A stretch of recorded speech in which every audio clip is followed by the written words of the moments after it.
Welcome back to another video. I am back in the greenhouse this morning because it wasn't due to rain, but hey ho, guess what? It's raining.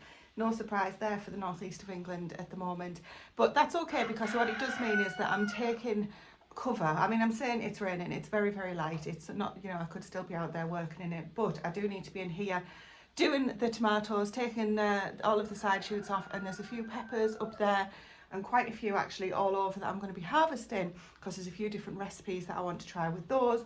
There's a few tomatoes that are ready. There's Amish paste here that I'm looking at that are ready. I've got one rose de burn which I'm going to try myself. Quite a few of the bloody butchers are ready as well. I've been eating those almost daily. So things are coming along nicely, and I did ask you guys about the how high you let your tomatoes go to. Varying opinions. That was fantastic to see that everyone does things their own way and it all works differently for everybody. I'm going to take them off at about 4 trusses because that's what my dad said. That's what he said he does. He watched the video and sent me a message and said that's what I do. I'm probably going to do that. There's also some of the blueberries, but they are the pink berries that I'm going to be harvesting as well. In fact, I need to get a little bowl for those that might not make it back to the kitchen. So there's quite a few bits to be getting on with in here. Oh, and the tomatillos need harvesting. So I'm glad it's raining. Honestly, it means I get to work in here for a little bit. Oh, and the other thing, the onions that we had in here that were from, do you remember the story? So the year before last, they were supposed to go in the ground, was it? No, last year they were supposed to go in the ground, and I put them in this year thinking that probably nothing had come of them because they'd been sort of stunted for 6 months or whatever it was. Anyway, we've been eating them. They've been absolutely fine. So that's good to know that if you don't get to use them, and these guys were tall, they were actual plants, they weren't just sets that hadn't sprouted. So good to know that if I ever do that again, I can still get them in and I'll still get a little harvest from them. So I'll get busy.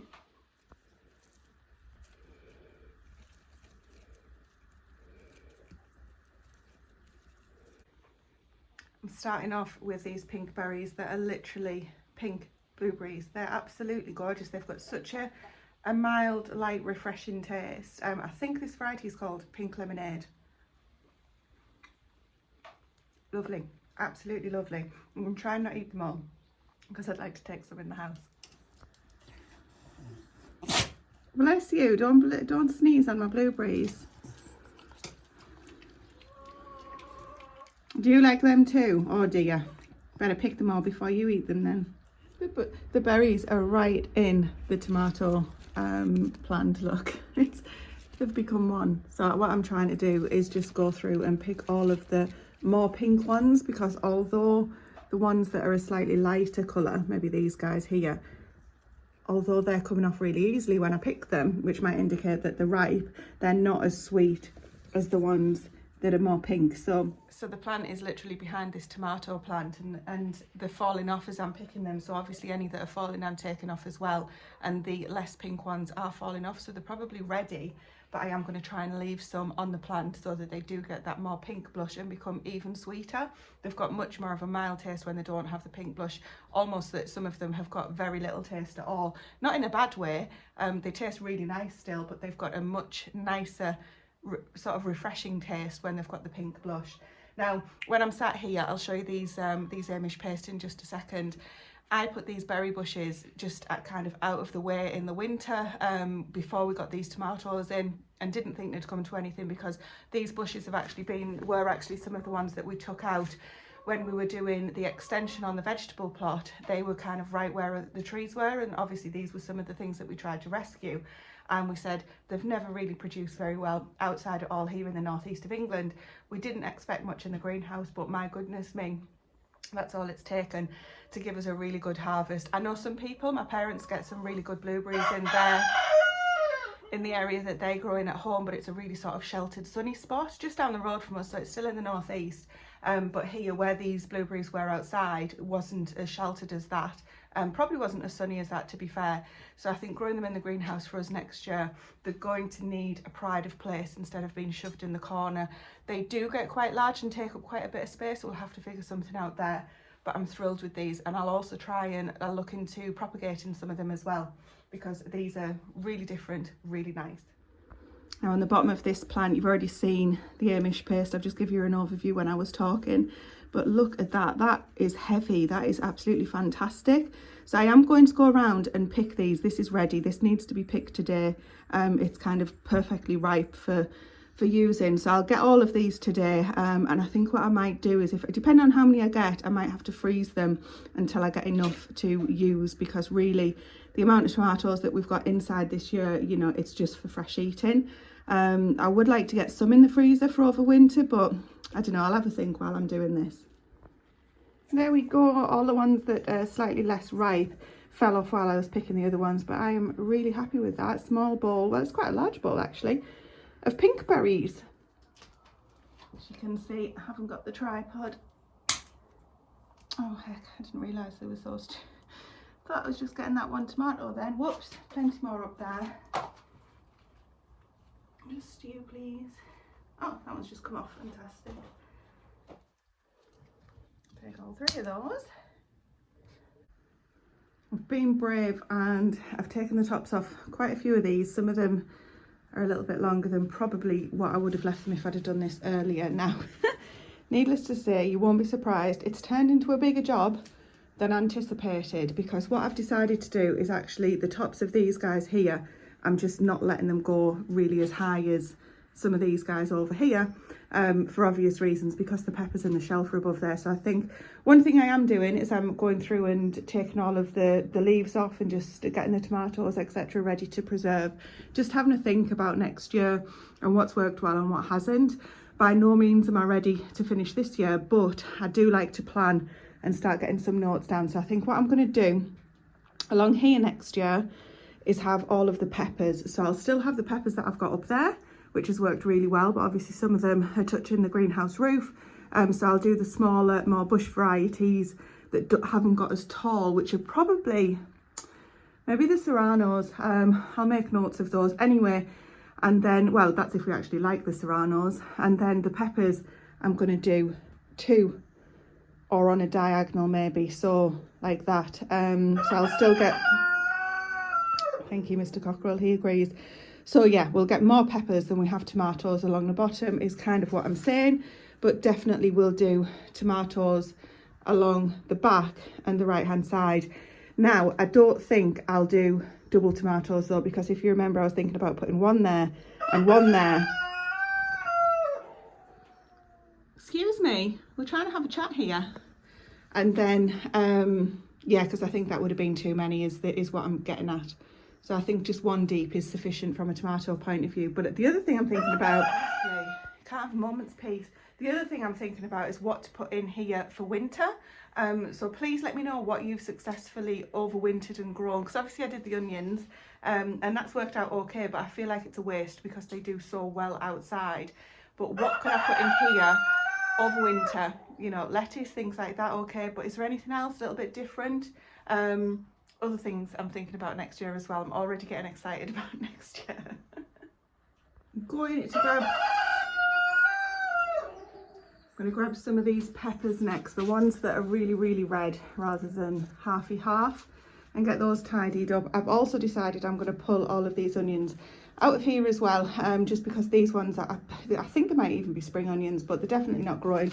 This is as big as they've got, and they'll be absolutely fine. We'll just use those, and I'll use the greens as well, and then that tidies all of this up. There's a couple of pots at the back there that I'll get sorted too, so just this little bit to get sorted. The peppers up there, but what I have noticed, if we spin over here, there's some blueberries on this plant that are ready. Can you see through the leaves? So I'm going to grab those too, and then that'll be done in the greenhouse, and I can go and see what Stephen's up to because it's actually stopped raining now.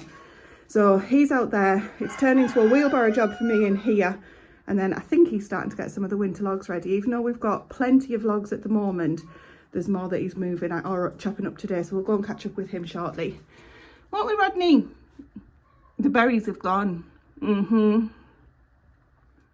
I've taken this guy off the shelf in there because it was a bit awkward to get in and cut, so I'm going to take the likes of this one off. I'm going to leave this one just to ripen up a touch more. And then different plant, you can see this is a cowboy, sweet pepper. So I'm going to take that one off because that is obviously well ripe, if not overripe. There's some little ones up here. And then I've got my jalapenos that I was asking you guys about. The ones that I left that I said I was going to are starting to ripen up. So I'm going to get some of the green ones. And I've also got some serranos that are starting to, let me see, starting to ripen up as well. So I'm going to grab a few green ones. I'm going to leave a few to ripen. And then there's the other peppers intermingled and falling over. So I'm going to do my best to get those staked as well today. But we'll see. That might be on a different video for you guys because there's lots to be getting on with. Unfortunately, we've got this one here that had the holes in that I was going to say, I think we said it was slugs, did we? No, earwigs maybe. Anyway, this is clearly going to be no good. So I'm going to take that off and have a look inside out of interest. But yeah, I'm going to start taking these off and we'll see what the plans are to preserve them later.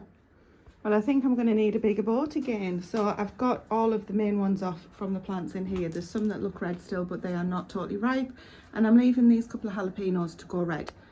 Anyway, I'm going to go and get another basket and I'm going to get finished at the back there. I'm going to get those blueberries and that'll be me done in here for this morning. I've just been to see how Stephen's doing and he has already got some footage for you guys. So I go and compost all of the tomato side shoots and everything that we've taken. Why don't I pass you over to Steve Cam and he can tell you what he's been up to. Well, while we've been rained off and Tracy's doing what she's doing, I thought I'd take this opportunity to come in to my little workshop. What you can see behind me, it's a bit of a dumping ground for all the projects we've had on over the year. So whether we do fencing or building pens or building sheds, all the offcuts off the wood that we use, I just dump it all to one side. And then when we get a day like this where I can't get outside or whatever, I'm going to come in, gives me opportunity to get it tidied up, and I'll get all the kindling cut and stacked for the winter so that we're not mooching around and looking for everything in the winter to cut up. It's all just there ready. We've got all the logs ready. So I'm just going to get all the kindling done and tidy this dump up.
So that's all we do, we just keep chopping and stacking. I've got a load of crates behind me there to get filled, so I better get on with it. That's going to make such a difference come the winter. Now, I'm in the barn. There's not much going on in the barn, as we said on the small holding tour at this time of the year, but I did want to show you what I've ended up doing with the onions that we've already harvested. Rodney wants to show you too. So this pallet here was just one of the long pallets that we've used for the kind of, you know, the goat pens and the chicken pens, etc. And this isn't needed just at the moment. So all I've done is very crudely, dear me, just put the onions in upside down. So these are just drying. When these are totally dry or cured, I'll get them trimmed up. I'll take off these bits here and get them all trimmed up, and any that need using sooner rather than others, I'll be putting in the kitchen. What's down there, I don't want to know. And any that look like they'll be able to store really well will go straight up hanging. We'll plait them for storage. There's also some, again, very crudely over here on top of this dog crate. They're looking really good. I'm really pleased with them. I was trying to say there. So yeah, some of them I'll definitely not last as long as the others. You can see here something's actually had a go at that. That's the last thing we need. That might be what Rodney's interested in. Anyway, once they've all been in here for a while and cured, we'll be getting them hung up over in the outdoor kitchen and using them hopefully all through the year. There's still another bed, which I'll go and show you now. Another job I'm finally getting around to is getting these planted. Now you may say, well, they don't look very healthy. And you know what? I'm really pleased about that, because bear with me. the reason that they've got holes in, which you can't actually see at the moment because I have knocked most of them off, is because we've got caterpillars, which means we've got butterflies. So although it's been a really strange year and we haven't had anywhere near the amount of butterflies and pollinators, bees, etc. that we would normally see, wasps, anything, it was nice to see that the butterflies are out, and I purposely left these out for them to have a look at and just to see how we were doing. And normally by now these would be riddled, so they've gotten away a lot more lightly than previous years. And I haven't netted our brassica bed, which we'll have a look at in a moment, but I will spray these if I need to with BT. That's the stuff that Charles Dowden uses. I know some people prefer not to, but these are desperate to get in the ground now, so I'm going to head over and get these in. But on the way I said I would show you the other onions. Now if we look at these, I've shown you them before, they are absolutely ginormous. It's maybe not coming across on the camera, but they are absolutely huge. If I put my hand on one, can you see how big? Absolutely huge. So there's a few weeds and things in here. I did get the bindweed out that I saw the other day, but I'm just going to leave these for maybe another week or two. There's Exhibition in here, there's Ailsa Craig, maybe Bedfordshire Champion as well, varieties. I can't remember off the top of my head, but they are labelled, so I'll share with you when we get them out. But for now, some of them are starting to fall over. Oh, look what I've just spotted.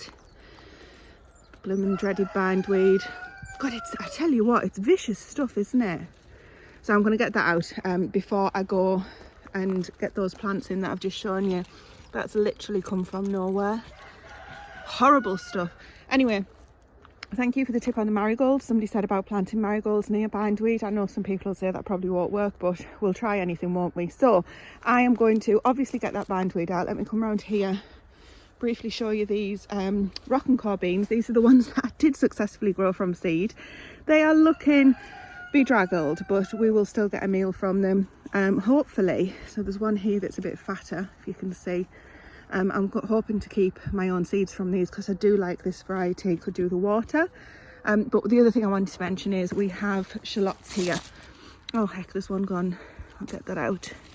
That's bolted. Anyway, we've got shallots here which are ready now. These guys have completely folded over and dried out on their own, so I'm going to get those out and pop those in my basket too. Right, bindweed first, get these guys in, and on my way and collect the shallots. You can also expect a video on the potatoes as well, because as you can see, some of them are starting to die back. Stephen did trim along the edges. If you didn't see that video, you couldn't walk along the paths, but they are naturally dying back. In fact, let's go and have a look while we're here. May as well. Oh, that's not potato. So this one here has died off. Let's just check. Is that, oh good, that's because there's a potato already. Okay, I'm going to cover you back up and we will get to, there we go, we'll get to harvesting some of these this week as well. Only the ones that are ready to harvest. Some of them are still really green and lush, flowering on this side as well, so I'll just leave those. There's lots of different varieties in here. There's earlies. I don't know if we've got second earlies, can't remember off the top of my head, but there's definitely main crop, which is what we're going for really. And then seeing as though we're over here, you probably saw me inspecting some of these beans. I think these are succotash is the variety. These are definitely Greek gigantes, and we are losing, or I have lost the battle with this frame. I've literally very crudely tied it to my teepee. The teepee is solid, absolutely solid. But you can see that's what's kind of holding that up at the moment. So I think next year I'll either ask Stephen to pop one up or we'll buy a proper frame, because I'm loving this. This is fantastic. And I think with the teepees as well, teepees are working fantastically. I'm not too sure that I'll put the teepees as close to the frame next year. Again, lots of thinking about next year while I'm walking around and working today.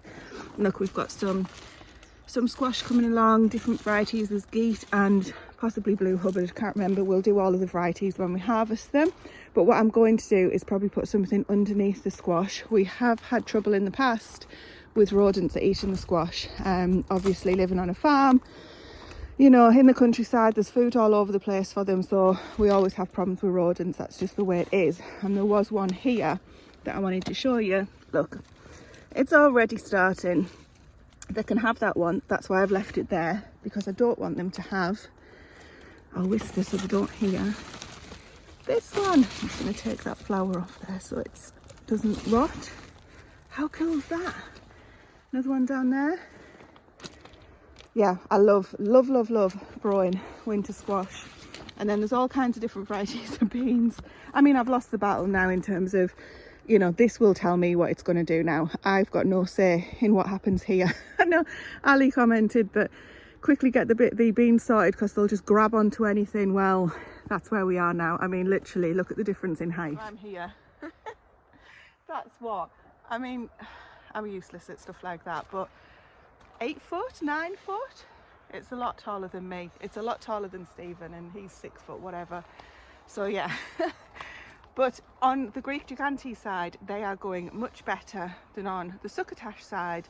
There's definitely succotash there. I can't remember. I have a feeling there's 4 other different varieties. 4 other bean plants that are of a different variety of the succotash at the other end. Time will tell. The succotash are purple inside. So we'll just see. It's going to be fun.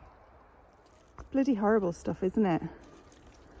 So I've taken that out. I mean, obviously I haven't got the full bit out of the roots, just because of how it is into planted or into growing or into planted around the onions. So my plan is I'm going to put that separate because that is not going in the compost. I know some people do, but I'm not going to risk it. So my plan is, you know, once all of the onions are out, I can't remember if I've got anything else that I'm going to put in this bed. I've got a lot of winter brassicas I'll talk to you about in a separate video when we get those in.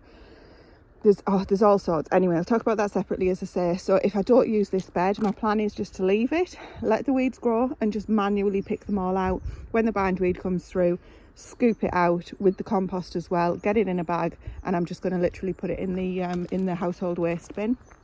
Not going to risk it at all putting it anywhere else. We could put it on a fire if we have a fire, but yeah, it certainly won't be going on the compost. Right, let's go and get these in because it feels like it's going to rain again. I also harvested a lot of rhubarb, which I know a lot of people wouldn't want to do at the end of July. It was, I know it's August now. That is in the fridge, which I'm going to get to as well today. Now, the reason that I harvest mine so late into the year is because it can take it, basically. You watch, I'll regret saying that. And I've got a lot in the fridge there that I need to get processed too, so I'm going to get some of that stewed for the pantry shelf. I'm going to try doing the bloomin' rhubarb wine again. It's cooled off now, obviously, but we are due some more heat again this week, so when I do that, I'll definitely be putting it in a cool place. If you weren't here for that video, it went mouldy on day 3 of being in the fermentation bucket because of the heat that we were having. Bonkers saying that, but anyway, in this year, because it's rained more than it's been hot. Anyway, I just want to quickly show you Grace's garden. She's done so well this year. So if you don't know, Grace is our daughter. She's doing full time at the moment, although she got a bit of time off over the 6 weeks holidays. She's grown all of these herself. This is where her little memorial garden for animals that we've lost. She's trained a nasturtium up a cane, bless her. She didn't ask, she decided to do that herself.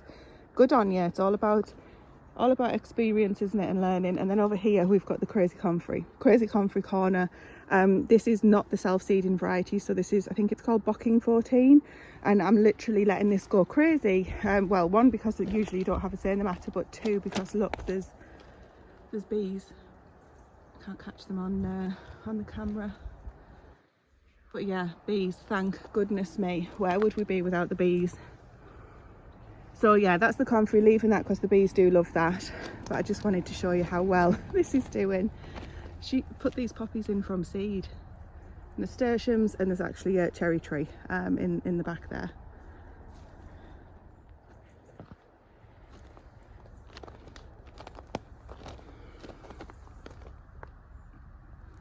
Who is it, Rodney? He's keeping watch. There's a car pulled up. Generally people only come here because they're either lost, up to no good, or come in to see if there's anywhere that they can go for a walk or anything like that. It's a dead end where we live, so it's pointless anybody coming down. So he's keeping an eye out, make sure that they're not wrong ends.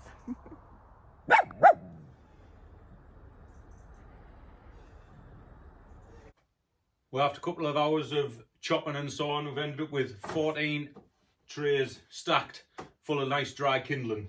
So rather than coming down here in the winter and looking for bits of wood to cut up, we just take one of these, stick it in the garage and use it from there. And when that's finished, we'll just replace it with another one. Also, while I was here, I had a good tidy round. Don't know if you can see from there. Well, a nice tidy-ish workshop compared to one we used to working in. just all ready for the next project. So now we'll go outside, the weather's eased up, we'll go and get some work done out there. The pigs are getting a little lunchtime feed today because I don't want them eating my legs while I'm in there cutting them nettles down. So I'm just going to throw this down to get them out of the way and get that little job over there done. Here you go, pig.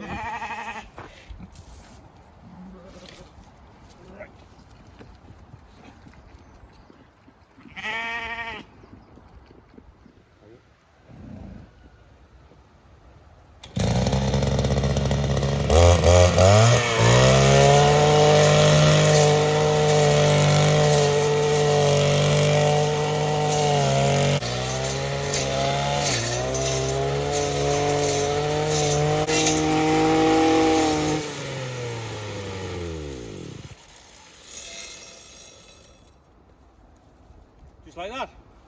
Just give them time to churn up this last bit of ground before the departure date, and then they'll have done the whole lot then for us, so hopefully a good job done.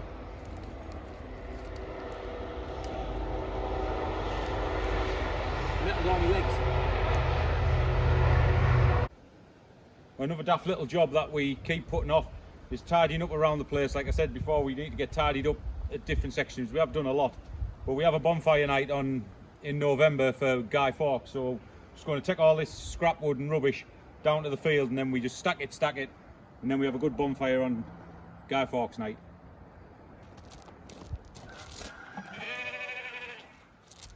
Putting away good pallets.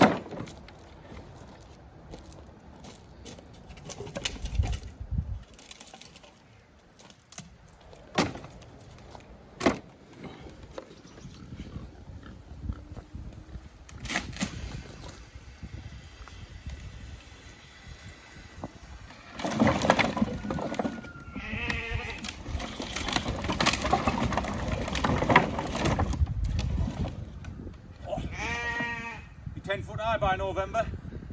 Don't worry, we will check it for hedgehogs before we set it alight.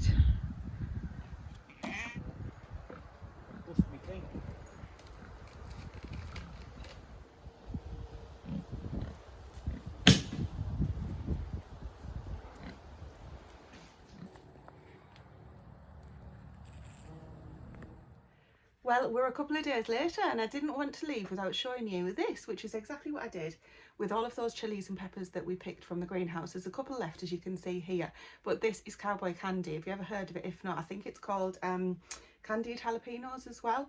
So I believe it to be an American thing, but I may be wrong there. It is essentially a sweet and spicy jalapenos in a sugar syrup, which we've made once before because we saw it on, was it Simple Living Alaska, of course. Absolutely amazing. The first time we had it, it went really quickly, so I've said to Stephen, we're going to limit this is going to be a Friday night special. That's the kind of age that we've got to around here. So we've got four of these jars, which I believe they're about 350, 400 ml. So very, very pleased with that. It does wilt down to nothing, a bit like spinach. You think you've got tons of jalapenos and things in the pan, and then it wilted down to just 4 jars, but 4 very special jars. And you never know, I might have some more and get some more made. But that's what I've done with those. I'm going to get those on the pantry shelf in the kitchen, or on the dresser shelf in the kitchen, because everything that's in here at the moment, I'm a little bit concerned that we've still got quite a bit of heat, which is good, planned. And obviously I've lost the rhubarb wine, like I've mentioned before, because of the heat in here, so I don't want to lose anything else. I think I'm going to take the strawberry. To be quite honest, this is in here because Stephen keeps using it already. I'm like, it's not even winter yet, so stop it. We're supposed to be preserving for winter. I might just pop them either in the fridge or over in the house, but either way, that's what I did with those. And these, all 4 of these jars are going over into the house now. I'm absolutely thrilled. They look so pretty. Right, that's it from me for this time. Thank you for joining us, and we will hopefully see you very soon on another video.